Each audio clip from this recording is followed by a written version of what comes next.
Bismillahirrahmanirrahim. Assalamualaikum warahmatullahi wabarakatuh. Alhamdulillahirabbil alamin. Wassalatu wassalamu ala asrofil anbiya'i wal mursalin wa ala alihi wa sahbihi ajma'in. Asyhadu an la ilaha illallah wa asyhadu anna Muhammadan abduhu wa rasuluh. Allahumma sholli ala Muhammad wa ala alihi wa sahbihi ajma'in. Amma ba'd. Asyhadu an la ilaha illallah wahdahu la syarika lah wa asyhadu anna Muhammadan abduhu wa rasuluh. Syukur alhamdulillah selalu kita ucapkan kepada Allah Subhanahu wa taala, di mana dengan nikmatnya kita masih diberikan nikmat-nikmat yang menjadikan kita mudah melangkahkan kaki kita ke majelis ilmu seperti pada sore hari ini. Sholawat dan salam selalu kita aturkan kepada junjungan kita Nabi Muhammad Sallallahu Alaihi Wasallam, di mana dengan ajaran beliau yaitu Al-Quran dan As-Sunnah kita menjadi manusia yang lebih baik. Jamaah Masjid Al-Muhajirin yang dirahmati oleh Allah, pada kesempatan sore hari ini kami diberikan amanah untuk mengisi kajian menjelang berbuka. Mungkin ada yang sudah kenal, ada yang tidak, maka saya ta'aruf dulu. Orang tua saya memberi nama Nanang Muhammad Mahfud, atau kalau biasa dipanggil Mahfud. Kebetulan rumahnya di Kemantren, tapi keseharian jamaahnya di Masjid Al-Muhajirin. Allah memberikan nikmat kepada kita. Kita ambil 3 nikmat saja. Nikmat yang pertama adalah nikmat iman. Dengan nikmat iman, seperti yang saya utarakan di awal tadi, kita dimudahkan langkahnya ke masjid ini untuk mengikuti kajian, dilonggarkan hatinya untuk menerima ayat dan hadis yang akan diterima sore hari ini, dan kemudian dikuatkan dengan saling menyayangi antar jamaah Masjid Al-Muhajirin. Itu baru satu nikmat, nikmat iman. Kemudian kita diberi nikmat lagi, yaitu nikmat kesempatan.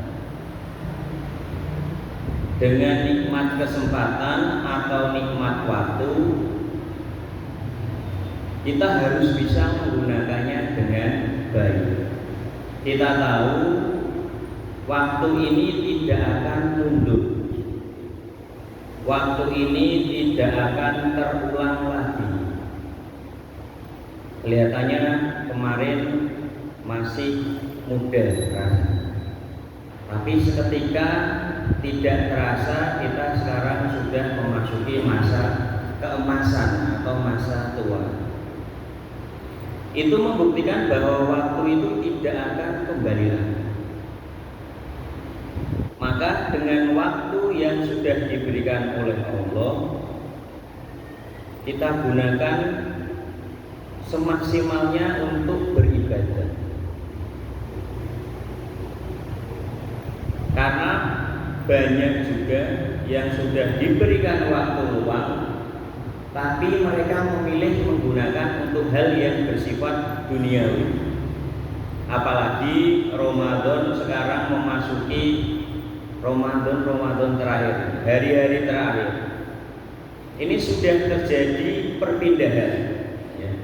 Yang tadinya ke masjid 10 hari pertama mengikuti kegiatan-kegiatan di masjid, sekarang sudah sibuk mulai pindah menuju ke swalayan, mencari keperluan lebaran dari baju, roti, dan jajan-jajan yang lain. Ini berarti tidak diberi nikmat waktu atau kesempatan. Belum lagi kalau malam hari, kita harusnya sudah mulai mengencangkan ikat pinggang kita lebih rajin untuk beribadah, namun terkadang juga kalah dengan bisikan-bisikan yang bersifat dunia, yang terdekat ke Aneka Jaya atau mungkin ke tempat-tempat swalayan yang lain. Ya, maka perlu kita syukuri dengan nikmat kesempatan ini. Kemudian nikmat selanjutnya yaitu nikmat kesehatan. Kita tahu nikmat sehat ketika nikmat sehat ini diambil. Contohnya sakit gigi. Kita lebih menyalahkan gigi kita yang mungkin diberikan sakit gigi ini 1, 2, atau 3 kali, tapi lupa ketika gigi kita ini sehat. Maka ada nasihat yang sangat bagus adalah berwisatalah ke rumah sakit. Kenapa kita harus berwisata ke rumah sakit? Mungkin kalau pas kita ada jenguk tetangga yang sedang sakit, mungkin kita saudara kita yang sedang sakit di rumah sakit, kita ikut menginap, itu sudah hal yang biasa. Namun ketika kita tidak ada kegiatan seperti itu dan tubuh kita ini sehat, biar tidak lupa bersyukur, kita juga harus menjadwalkan kita wisata ke rumah sakit. Kita nanti akan tahu, ya, si fulan ternyata diberi cobaan, demam tinggi, badannya panas, sehingga harus berobat. Belum lagi kita melihat nanti orang yang diperban matanya atau mungkin kakinya sehingga tidak bisa ke masjid. Belum lagi melihat kakinya yang sudah tidak bisa tertolong kemudian diamputasi. Kita juga akan lebih bersyukur melihat seperti itu. Maka perlu diprogramkan, ya, dan jangan sendiri, mengajak saudara yang lain untuk ke rumah sakit dalam hal mensyukuri nikmat sehat. Maka ketika Allah memberikan segalanya, nikmat dalam tubuh kita kadang tidak membayangkan, ya, berapa liter darah yang beredar dalam tubuh kita ini. Dan kita tidak bisa mendengar darah kita ini. Coba kalau sakit mirengge, ya, gelenjer-gelenjer atau mungkin darah ini mengalir dan kita mendengar, belum diatur gigi kita ini tumbuhnya juga diatur oleh Allah.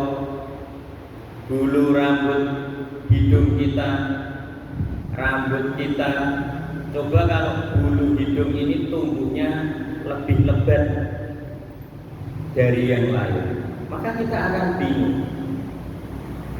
Bagaimana kalau gigi kita ini tumbuh lebih cepat panjangnya, maka kita juga akan bingung. Tapi nikmat-nikmat kecil seperti itu terkadang kita itu lupa. Tahu-tahu semuanya ini berjalan dengan normal, padahal ada zat yang maha kuasa, ada zat yang maha pengatur, di mana ini mengatur semuanya. Maka perlu kita syukuri. Terkadang kita perlu bercermin, ya, kita masuk ke kamar, kita bercermin, melihat tubuh kita. Itu dalam rangka menguatkan iman kita. Oh, ternyata tubuh saya saja ini baru tubuh kita. Ada yang mengatur sedemikian rupa rumitnya, dan kita jarang untuk bersyukur. Belum hal yang terkecil, sebelum kita tidur. Terkadang kita lupa ada amalan doa di mana kita harus selalu mengamalkannya, yaitu doa sebelum tidur. Bismika Allahumma ahya wa bismika. Insya Allah sampun hafal sendiri ya. Tapi artinya hafal apa boten ini? Artinya itu kalau kita tahu, ya Allah, dengan namamu aku hidup dan aku mati. Dari artinya itu kita sudah tahu bahwa ketika kita tidur, kita nanti siap dibangunkan lagi, atau bahkan kita nanti siap tidak dibangunkan. Ketika kita ingin bersyukur dengan apa yang diberikan oleh Allah dan sebelum tidur kita mengamalkan doa tersebut, itu sudah menjadi salah satu kita cara bersyukur. Maka ketika kita bersyukur, insya Allah, Allah besok paginya akan membangunkan kita lagi, karena kita sudah bersyukur. Maka pada bulan Ramadan ini, setelah kita meningkatkan iman kita, yang selanjutnya kita tuju adalah takwa kita. Dengan datangnya bulan Ramadan ini, kita juga diberikan jalan pintas oleh Allah, kita menjadi ahli takwa. Kenapa bisa menjadi ahli takwa? Karena di bulan Ramadan inilah pahala dilipat gandakan. Dosa-dosa yang lalu kita diampuni. Dalam hadis yang diriwayatkan oleh Bukhari, kami bacakan. Bismillahirrahmanirrahim. An Abi Hurairah radhiyallahu anhu anin Nabi sallallahu alaihi wasallam qala man soma Ramadana imanan wa ihsaban ghufira lahu ma taqaddama min dambihi wa man qama lailatal qadri imanan wa ihsaban ghufira lahu ma taqaddama min dambihi. Rawahu Bukhari juz 2 halaman 253. Di hadis ini dijelaskan, barang siapa berpuasa Ramadan karena iman, modal yang awal dulu adalah iman. Jadi kalau kita berpuasa tapi tanpa iman, itu juga percuma. Maka di hadis ini dijelaskan bahwa ketika kita berpuasa Ramadan karena iman dan mengharap pahala dari Allah, maka akan diampuni dosa-dosa yang telah lalu. Dosa-dosa yang telah lalu kita akan diampuni oleh Allah. Tapi dengan modal yang pertama adalah iman. Pengertian iman sendiri diartikan yaitu percaya dan yakin, ya, dengan sepenuh hati bahwa Allah itu ada. Maka ketika kita itu sudah menyatakan iman, ketika kita seorang muslim menyatakan iman, maka dalam hati kita itu harus sangat percaya, sangat yakin bahwa ada zat yang menghidupkan kita dan besok mematikan kita. Kita akan merasa selalu terawasi. Setelah kita ada iman, maka selanjutnya adalah kita hanya mengharap pahala dari Allah. Setelah itu baru nanti kita akan mendapatkan ampunan-ampunan dari Allah. Maka setelah kita tahu hadis tadi,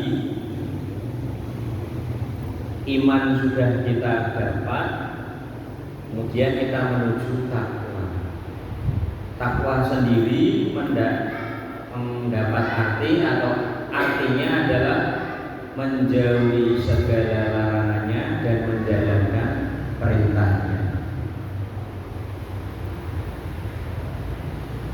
Maka kita juga harus bersyukur apabila kita ini berada di lingkungan orang-orang yang baik.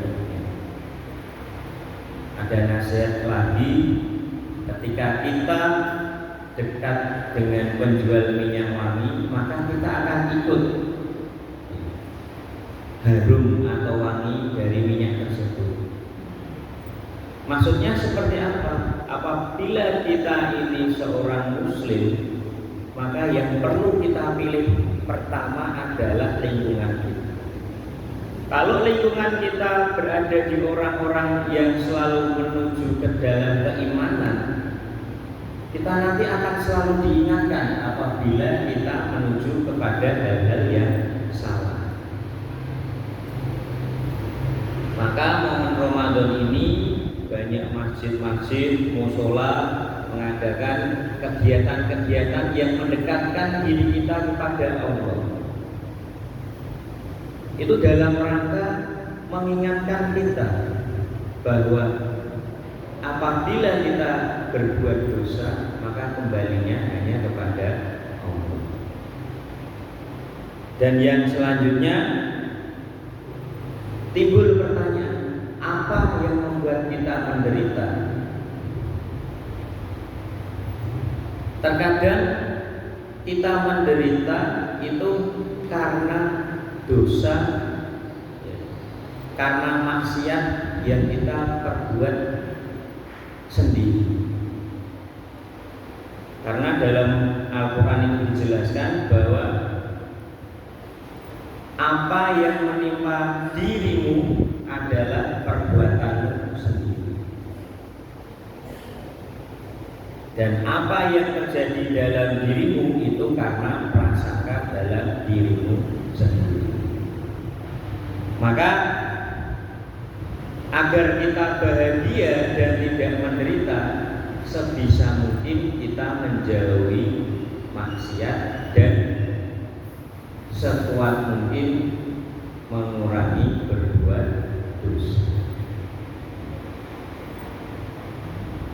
Maka dengan datangnya bulan Ramadan ini, Ramadan yang sukses adalah ketika kita bisa memaksimalkan bulan Ramadan ini untuk menghapus dosa-dosa kita.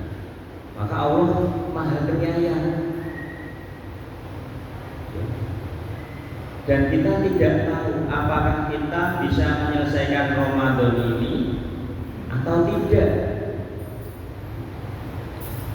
Banyak saudara kita yang belum sampai bulan Ramadan sudah dipanggil oleh Allah. Baru 3 hari sudah meninggal. Ada yang baru seminggu menikmati Ramadan juga sudah meninggal.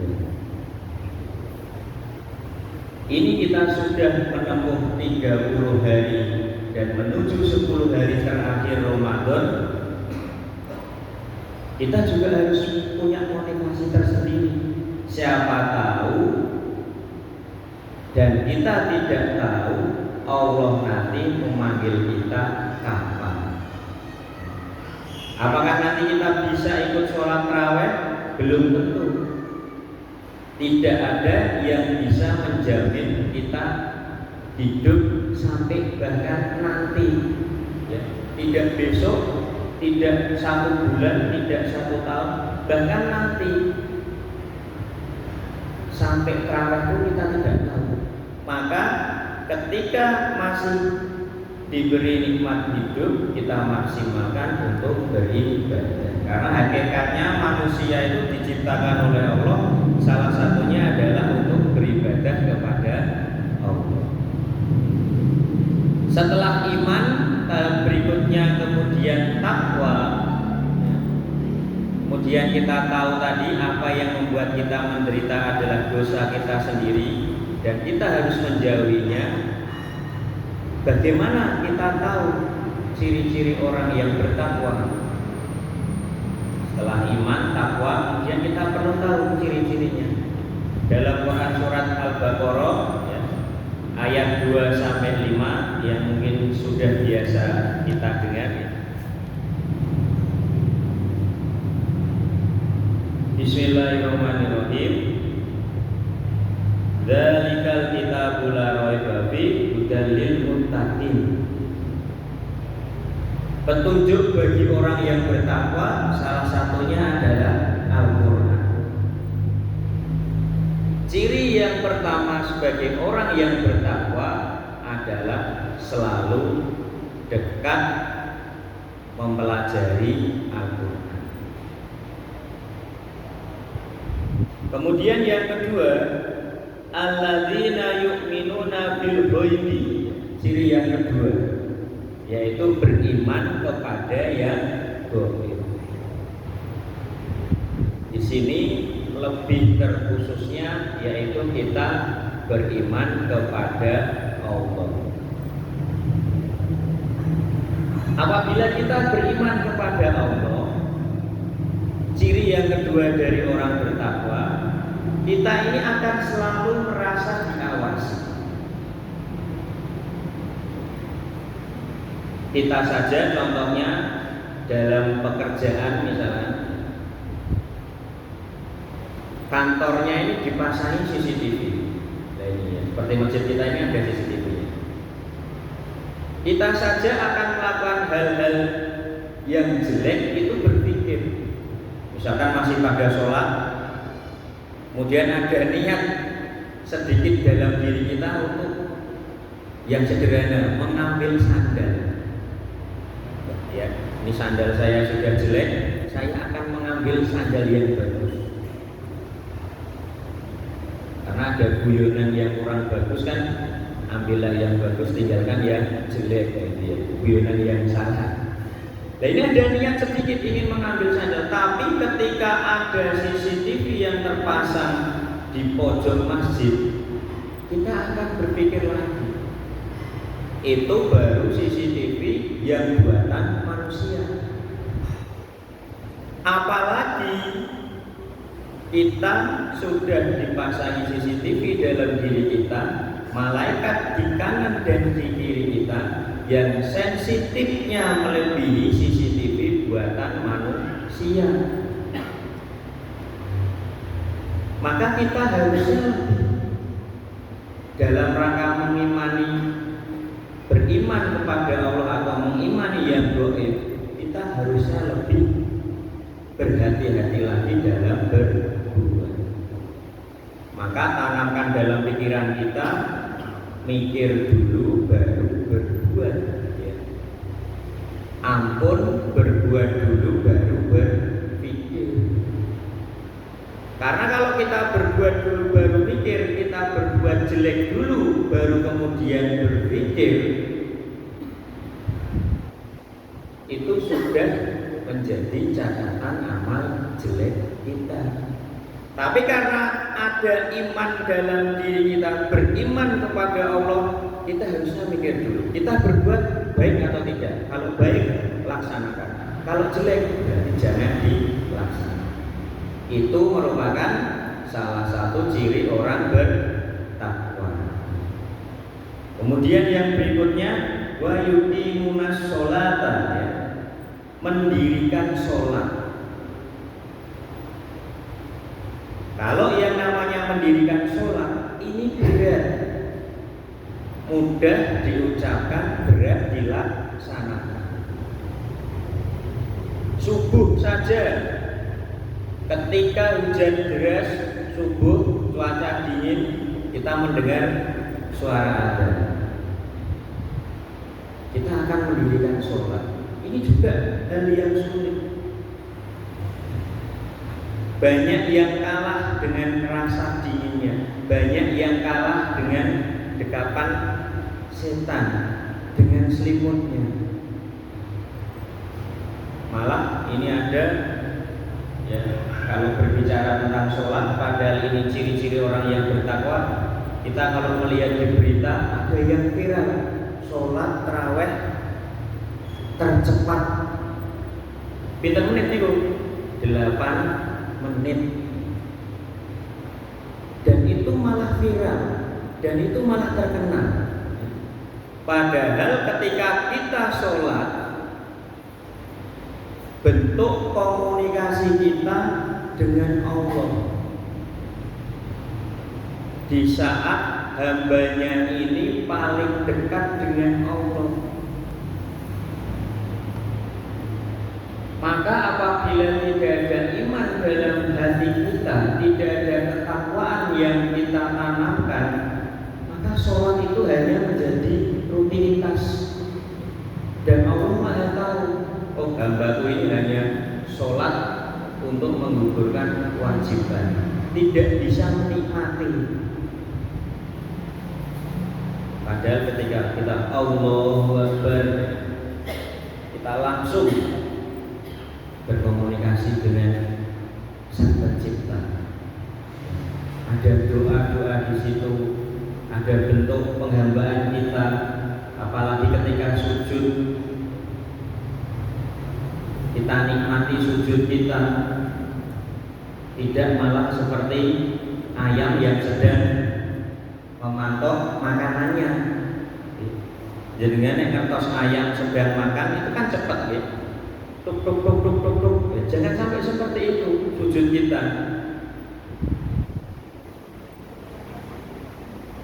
Apalagi ini cepat, ada berita tarawih tercepat dengan rakaat juga yang tidak sedikit. Diperintahkan sehari yang wajib 5 kali. Setelah sholat kita juga harus berdoa, karena Allah ini Maha Penyayang. Ketika kita selesai sholat subuh kita berdoa, karena Allah mengharapkan itu kita selalu berdoa dan kita sampaikan permasalahan kita. Ketika subuh berarti doanya, ya Allah, berikanlah kemudahan untuk kegiatan saya hari ini dan keberkahan rezeki yang akan saya cari. Kemudian kita beraktivitas, tiba sholat zuhur, kita laporan lagi kepada Allah. Ya Allah, alhamdulillah hari ini diberikan kelancaran aktivitas saya sampai setengah hari ini, sampai jam 12 hari ini. Semoga akan berlanjut nanti lancar dan berkah semua yang saya lakukan sampai sore hari. Duhur laporan lagi, Allah masih selalu bersama kita. Asarnya kita sholat lagi, kita bersyukur lagi. Ya, terima kasih ya Allah atas rezeki yang Kau berikan untuk hari ini. Itu kita asar lapor lagi. Maghrib sholat kita laporan lagi. Isya kita juga lapor lagi. Ya Allah, semoga saya masih dihidupkan di pagi harinya, sehingga masih bisa menambah amal-amal saya, menghapuskan dosa-dosa yang terdahulu. Itu dalam rangka kita mendirikan sholat. Tapi kalau orang yang tanpa iman dan takwa, sholat akan menjadi beban. Mau sholat, nah, ya. Belum selesai sudah datang waktu sholat lagi. Apalagi Ramadan nanti harus tarawih, harus sholat lagi. Itu akan menjadi beban apabila kita tidak dilandasi dengan keimanan. Kemudian yang selanjutnya adalah wa mimma razaqnahum yunfiqun, menginfakkan sebagian rezeki yang diberikan kepada kita. Ya. Kalau tadi selalu dekat dengan Al-Quran, kemudian yang kedua adalah beriman kepada Allah, mendirikan sholat, dan selanjutnya adalah menginfakkan. Perintahnya di Al-Quran, kita longgar ataupun tidak longgar, artinya punya uang ataupun sedikit punya uang, kita diperintahkan untuk berinfak. Apakah Allah butuh infak kita? Tidak. Itu adalah bentuk ketakwaan kita menjalankan perintah Allah. Tapi terkadang kita ini terlalu eman-eman terhadap harta kita. Dalam Al-Quran dijelaskan ketika kita menginfakkan harta kita itu dikalikan berlipat-lipat. Itu bagi yang tahu. Tapi karena tidak tahu, terkadang kita dengan harta kita ini menggenggam. Bukan kita itu memegang, tapi menggenggam.